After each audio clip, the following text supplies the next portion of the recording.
Weather আজকে মোটামুটি ক্লিয়ারই আছে।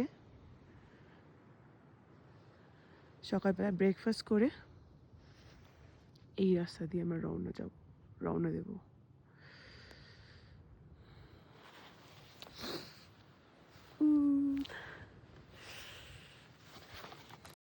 সকালের ব্রেকফাস্ট সেরে এখন আমরা রওনা দিয়েছি লাঙ্গাটলির দিকে। শীতে এখানে সব কিছু একটু আলাদা লাগে, ঘরগুলো চুপচাপ, পথটা আরও বেশি নিস্তব্ধ। এই ট্রেলটা খুব চওড়া না, একদম পাহাড়ের গা বেয়ে গিয়েছে। একদিকে খাড়া ঢাল আর অন্যদিকে পুরো উপত্যকা খুলে যাচ্ছে।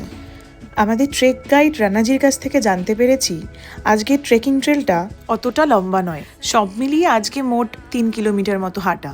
আর ওই বাড়িগুলো দেখছেন, এগুলো গ্রীষ্মে ভরা থাকে, কিন্তু এখন শুধু বাতাস আর নীরবতা। শীতকালে এখানে জল জমে যায়, পাইপে জল থাকে না, নর্দমাতেও বরফ হয়ে থাকে জল, বেঁচে থাকাটাই কঠিন হয়ে পড়ে।